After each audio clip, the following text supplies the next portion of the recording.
윤석열 국민의힘 대선 후보의 이른바 적폐수사 발언을 두고서 청와대가 강력히 반발하고 있죠. 이례적으로 문재인 대통령이 분노했다라는 표현까지 나왔고요. 지금 문 대통령은 윤석열 후보의 사과를 요구했다고 합니다. 대선을 27일 앞두고 청와대와 윤석열 후보가 정면 충돌하는 모습. 대선에 어떤 파장을 미칠지도 관심입니다. 어제 이재명 후보의 부인 김혜경 씨가 과잉 의전 논란에 대해서 사과했지만 야당의 공세는 계속되고 있습니다. 추은호 해설위원과 함께 짚어보겠습니다. 어서 오세요. 네, 안녕하세요. 안녕하세요. 윤석열 후보의 언론 인터뷰 내용입니다. 적폐 수사 관련을 발언을 하고 나서 지금 여야가 정면 충돌하고 있잖아요. 그렇습니다. 윤석열 후보의 발언 자체에 대해서는 어떤 평가를 내리세요? 일단 윤석열 후보의 그 중앙일보 인터뷰죠. 예. 인터뷰를 보면은 문재인 정부 초기처럼 집권하게 되면은 전 정권에 대한 적폐 예. 이런 청산 수사할 것인가? 예. 네. 이렇게 질문하니까 해야죠, 돼야죠. 이렇게 연거푸 3번이나 강조를 했다는 예. 거죠. 예. 그런 점에서 어떻게 보면은 나름대로 뭐 기획이 있는 거 아니냐? 뭐 이런 생각도 드는데 제가 보기에는 그럼에도 불구하고 기사를 또 다시 한번 오늘 쭉 봤습니다만은 네. 윤석열 후보가 지금 단계에서 만약에 집권할 경우에 네. 현 정부에 대한 그 적폐 청산 수사를 네. 나름대로 계획하고 있고 구상하고 있고 예. 이런 정도까지는 좀 아닌 것 같고요. 예. 그런 게까지를 해석하기에는 좀 무리가 있는 것 같고 그렇다고 그러면 이제 선거전에서 보수층을 결집하기 위해서 의도적으로 이런 식으로 유도를 했느냐? 그렇게 보는 것도 조금 무리는 예. 있는 것 같고 예. 오히려 준비 안 된 대답들, 아. 질문에 대한 준비 안 된 대답, 정제되지 않은 발언 여기서 비롯된 것이 아닌가라는 생각이 듭니다. 그렇군요. 이런 질문이 나오면 정답이 있습니다. 뭐냐면은 예. 어떤 경우에도 정치 보복은 있을 수가 없다. 하지만은 권력형 비리에 대해서는 성역이 있을 수가 없다. 그거는 예. 검찰의 몫이지 그러나 대통령이 관여할 건 아니다. 라는 것이 정답인데 그렇군요. 예. 스스로 예. 논란을 자초했다라는 점에서는 비판의 여지는 충분히 있어 보입니다. 예. 예. 청와대 반응은 추은호 해설위원은 어떻게 좀 평가를 하십니까? 청와대의 반응은 이제 대통령이 오늘은 보면은 이제 참모회의에서 발언한 것으로 이렇게 소개가 되지 않았습니까? 네. 어떻게 보면 굉장히 강한 어조로 강력한 분노 또 사과 요구 이렇게까지 표현했는데 문재인 정부의 국정 과제가 100가지였죠. 예. 100가지 중에서 제일 과제가 뭐냐면은 완벽하고 완전하고 철저한 적폐 청산이 제일 과제였습니다. 네. 그러니까 문재인 정부는 스스로의 그 정권의 정당성을 나라다운 나라를 만들기 위한 촛불 민심을 반영한 것이다라고 하는 데서 찾지 않습니까? 네. 예. 그것을 어떻게 보면은 그렇게 출발한 정부를 적폐로 보고 있다라고 하는 것은 굉장히 불쾌하고 자존심 상할 수밖에 없는 거죠. 그리고 윤석열 후보가 적폐 수사를 담당한 주의한 사람 아닙니까? 예. 그 당사자가 이렇게 말한다는 것은 청와대로서는 분노할 수 있을 만한 그런 어조의 반응이 아닌가라는 생각이 듭니다만은 예. 네. 거기서 그쳐야지. 예를 들어서 대선판에 영향을 미친다든가 이런 식의 의도로 청와대가 이렇게 의견을 표출한다는 것은 좀 안 된다. 그러니까 여기서 그쳐야 된다는 거죠. 예. 알겠습니다. 이 국민의힘에서는 지금 원칙론적인 입장을 밝혔는데 재발 저리는 것 아니냐 이렇게 비판하고 있고 청와대가 과잉 대응한다는 입장인 반면에 민주당은 이거 사실상 보복 수사를 선언한 것이다 이렇게 이야기하고 있습니다. 자, 오늘 이와 관련해서 이재명 후보, 윤석열 후보가 직접 입장을 밝혔습니다. 듣고 오겠습니다. 저 역시도 권력형 그 비리와 부패에 대해서는 늘 법과 원칙 그리고 공정한 시스템에 의해서 처리되어야 한다는 말씀을 드려왔고 그거는 제가 검찰에 재직할 때나 정치를 시작하고 오늘에 이르기까지 전혀 변화가 없는 것입니다. 그래서 그런 면에서는 우리 문재인 대통령님과 저와 똑같은 생각이라고 할 수 있겠습니다. 그리고 저 윤석열의 사전에 정치 보복이라는 단어는 없습니다. 제가 이것을 확실하게 하기 위해서 대통령에 제가 당선이 되면 어떠한 그 사정과 그 수사에도 일절 관여하지 않겠다는 뜻에서 민정수석실을 폐지하겠다는 말씀을 벌써 지난 여름부터 드린 것으로 알고 있습니다. 후보가 정치 보복을 사실상 공언하는 건 본 일이 없습니다. 우리가 통합을 통해서 미래로 나아가야 하는데 보복 또는 증오, 갈등, 분열이 우리 사회를 정말 위험에 빠뜨릴 수 있다는 생각이 듭니다. 보복이 아니라 통합의 길로 가시기를 참으로 진심으로 권유드립니다.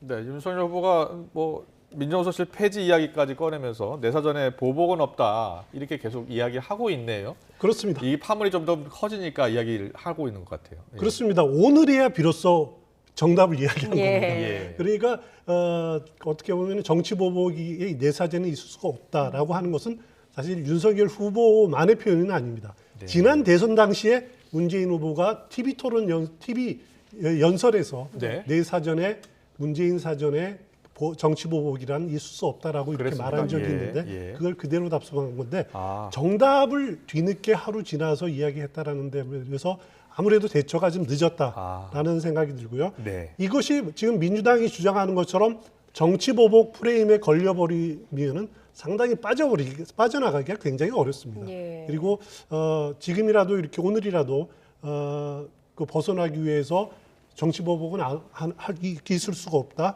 법과 원칙에 따라서 수사를 하겠다. 청와대는 개입을 하지 않는다라는 표현을 해서 그나마 다행이라는 생각이 듭니다. 예, 예. 그런데 이제 묘하게 문재인 대통령하고 윤석열 후보가 좀 대결하는 양상으로 가고 있긴 하거든요. 지금 그렇습니다. 상황을 보면 이렇다 보니까 양당에서도 상당히 서로에 대한 비판 수위를 높이고 있습니다. 양당에서 나온 발언 들어보고 질문 더 이어가겠습니다.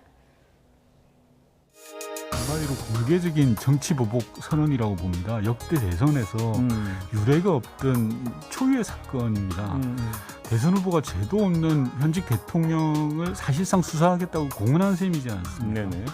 심지어 뭐가 잘못이 있는지 수사하겠다는 근거도 없고 이유도 없는 무조건 수사를 하겠다라는 겁니다. 예. 제가 볼 땐 염치도 없고 심의도 없고 상식도 없는 정말 망발이라고 저는 이야기를 하고 싶은데 오만함의 극치다라고 생각을 합니다. 수사 시스템에 의해서 비리가 드러나면 그 엄정하게 처단하겠다는 것은 지극히 정상적인 국가의 작동 원리잖아요. 제가 보니까 꼭 스스로 자해공갈 수준이 아닌가 생각을 했어요. 왜냐하면 자기들이 지금 지은 죄가 많다는 건지 사실 그동안 민주당에서 이재명 지지로 돌리기 위해서 어떻게 했냐면 문재인 대통령을 보호할 사람은 이재명밖에 없다라는 주장을 해왔었고 그렇잖아요. 근데, 사실은 친문 세력에 대한 공갈이에요 이게. 당신들이 이재명을 지지하지 않으면 우리 문재인 대통령이 위험해. 그러니까 이재명을 지지하러 갑시다. 이렇게 지금 공갈을 하는 수단으로 활용하고 있는 거예요.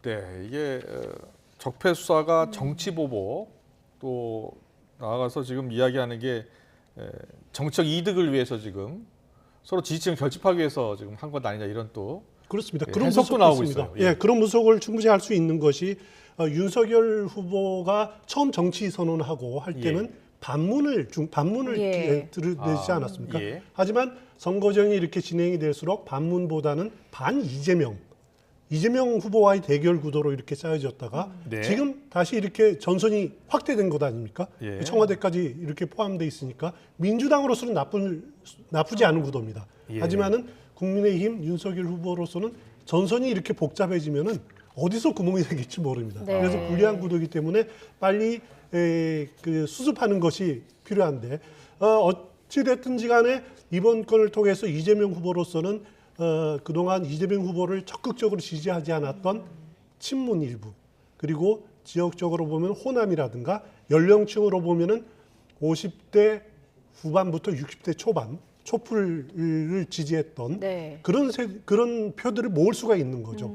반면에 윤석열 후보로서가 이런 말을 함으로써 어떻게 보면 친박근혜 세력들, 지역적으로는 TK 일부 이렇게 또 결집할 수 있는 효과는 있을 것이다라는 분석들이 있는데 저는 그런 표싸움의 문제가 아니라 예. 이것은 나라를 다음 정부에서 어떻게 하느냐의 문제이기 때문에 윤석열 후보가 오늘 이렇게 선언을 해서 다행입니다만 내일 TV 토론을 통해서도 명확하게 정치 보복은 있을 수가 없다라고 하는 점, 잘못 표현한 점은 인정을 하고 바로잡는 그런 언급들이 있어야 될 것이다 이렇게 네. 생각이 됩니다. 이게 또 지지율에 어떻게 영향을 미칠지 지켜봐야 할 것 같은데 사실 지지율에 영향을 미치는 사건이라고 하면 이재명 후보로서는 김혜경 부인 김혜경 씨의 사과 아니겠습니까? 그렇습니다. 어제 김혜경 씨의 사과 뭐 야당에서는 비판하고 있습니다만 어떻게 보셨습니까? 일단 이낙연 전 대표가 이런 표현을 했었죠. 진솔한 인정과 겸허한 사과가 있어야 된다라고 표현을 했는데 과연 진솔했는지 겸허했는지 부분에 대해서는 의문을 제기하는 분들이 많더라고요. 예. 일단 긍정적으로 볼 수 있는 것은 김혜경 씨가 나와서 국민 앞에 직접 본인의 입으로 사과를 했다라고 하는 점들은 굉장히 긍정적인 요소라고 이렇게 보여줄 수 있습니다만 예. 그렇지만 뭘 잘못했는지를 명확하게 밝히지 않았다라는 점은 아쉬웠다.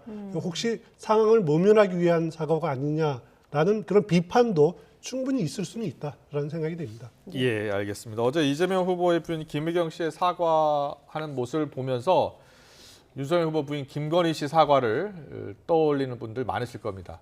두 후보 부인의 사과, 자 공통점은 무엇이었고 차이점은 무엇이었는지 엄지민 앵커가 정리했습니다. 역대 대선에서 대통령 후보 배우자 의혹이 이렇게 쟁점이 된 적이 있었을까요?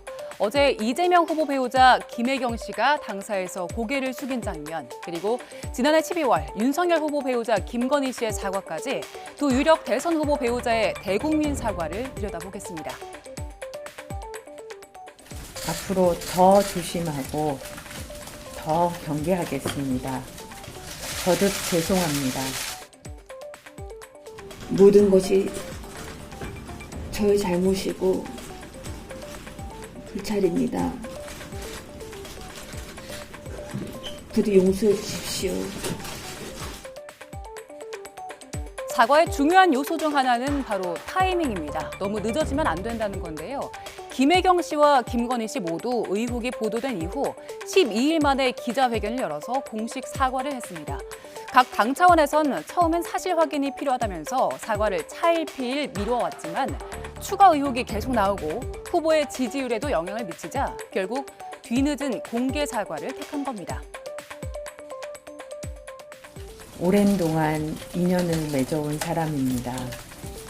오랜 인연이다 보니 때로는 여러 도움을 받았습니다. 잘 보이려 경력을 부풀리고 잘못 적은 것도 있었습니다. 그러지 말았어야 했는데 돌이켜보니 너무나도 부끄러운 일이었습니다. 자, 그렇다면 두 사람 준비한 입장문을 읽고 난 뒤 현장에서 기자들의 질문은 받았을까요? 화면으로 확인해 보시죠.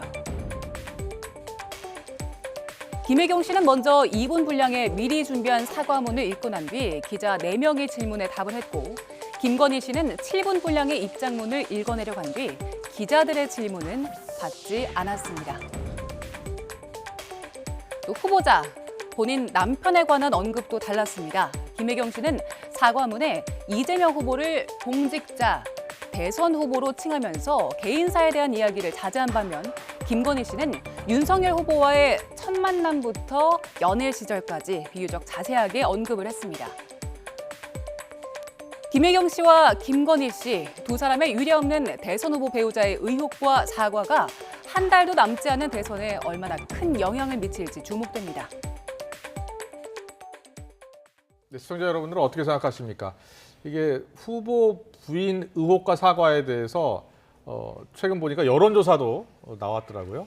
근데 선거 27일밖에 남지 않은 상황에서 그렇습니다. 표심에는 얼마나 큰 영향을 미칠 것 같습니까? 일단 그 본인 잘못으로 이제 사과하는 거 본인이 출마한 것도 아니고 예. 자칫 자신 잘못으로 인해서 남편의 그 선거에 악영향을 미칠 거 아니냐? 예. 굉장히 부담감이 많았을 겁니다. 두 여사 모두. 예. 하지만 이렇게 대중 앞에 나와서 사과하는 것 자체가 굉장히 큰 용기가 필요한 부분들인데 그런 부분들이 어떻게 보면 대중들이 좀 관대하게 받아들이는 예. 경향이 틀림없이 있는 것 같아요. 예. 그래서 김건희 씨의 경우도 처음 사과를 하고 난 이후에 어떻게 보면 악재를 털어냈다.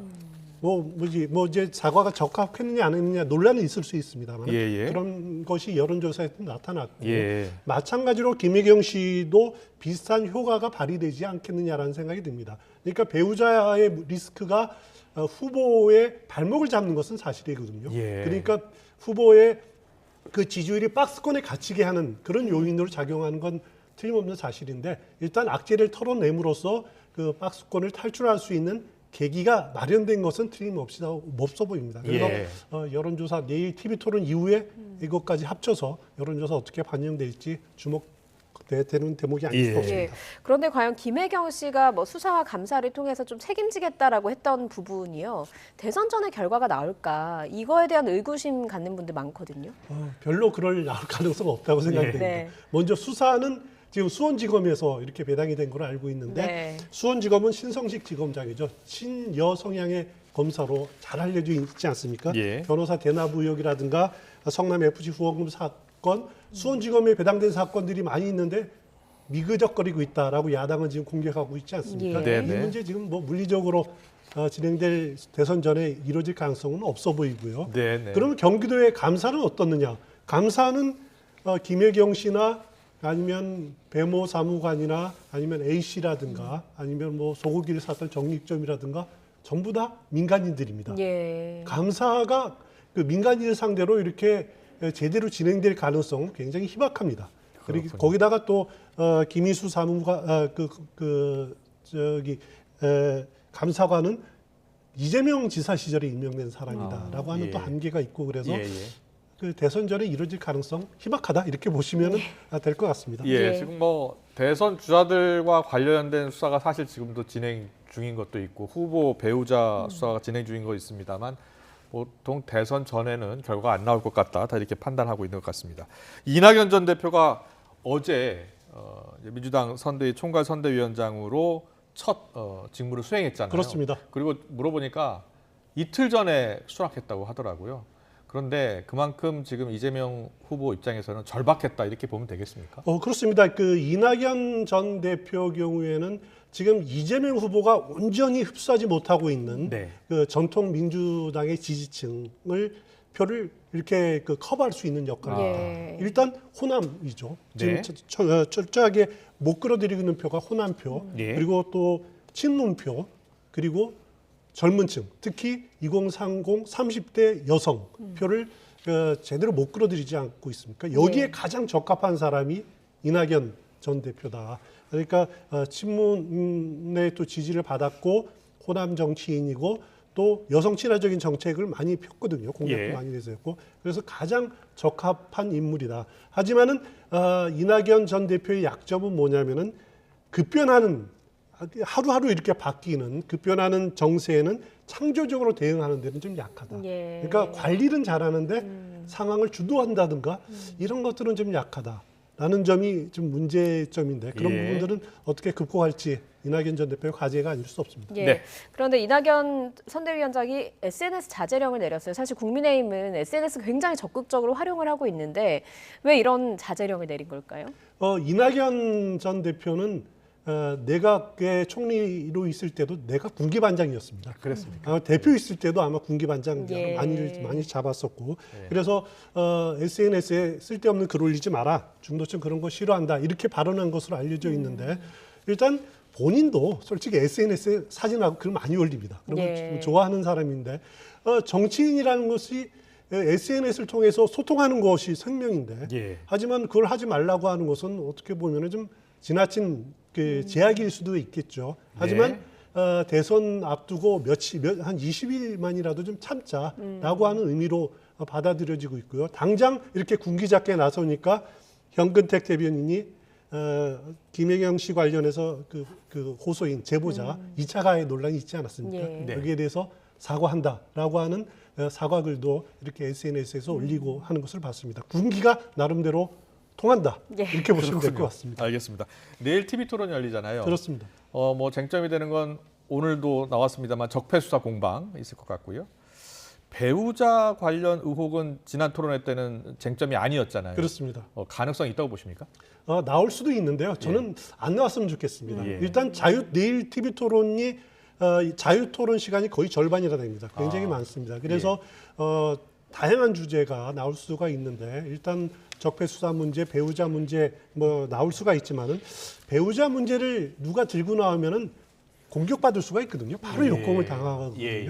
그리고 사실 이 TV 토론이라는 이 아주 소중한 시간을 배우자 문제 일반적으로 다 알려진 문제 예. 아닙니까? 예. 이걸로 낭비할 시간이 좀 아깝지 않느냐라는 생각이 들고요. 그렇군요. 좀 더 생산적인 토론을 했으면 좋겠습니다. 예, 뭐 TV 토론 김혜경 씨 사과 어떻게 지지율에 반영되는지 봐야겠지만 오늘도 전국 지표조사 나왔는데 여야 후보가 동률로 나왔어요.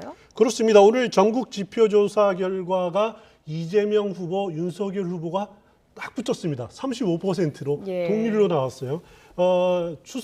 설 전에 조사, 그러니까 2주 전에 조사할 때는 이재명 후보는 35%였는데 오늘 조사도 35% 나왔고 윤석열 후보는 2주 전에 34%에서 1%포인트 오른 조사로 나왔고 안철수 후보는 10%였는데 1%포인트 하락해서 9%포인트로 공교롭게도 10%포인트가 1%포인트가 떨어졌네요. 그렇습니다. 예. 그리고 이제 그 태도 유보층이 18%에서 16%포인트로 2%포인트 하락을 한 것으로 나타났는데 전국 지표조사 결과는 그러니까 지난 2주 전하고 그 역동적인 그렇네요. 변화는 없는 그런 그렇네요. 조사 오차 결과가 범위를 나타났습니다. 생각해 보면 거의 똑같다라고 봐야 되겠네요. 그렇습니다. 예. 알겠습니다. 대선 당선 전망은 조금 달라졌네요. 예, 대선 당선 전망 누가 대선이 그 대통령 후보가 될 것 같느냐라는 그 질문에 대해서는 예. 윤석열 후보가 역전을 한 것으로 나타나고 있어요. 예. 43%로 6%포인트 급상승한 것으로 나타나고 있고 네. 이재명 후보는 6%포인트 하락한 34%로 나타나고 있습니다. 이렇게 역전한 것은 최근 들어서는 처음 벌어진 일인 것 같습니다. 그렇군요. 지지율은 35대 35가 나왔는데 당선 전망은 엇갈렸습니다. 네, 오늘 정치권 이슈는 여기까지 듣겠습니다. 추은호 해설위원과 함께했습니다. 고맙습니다. 고맙습니다.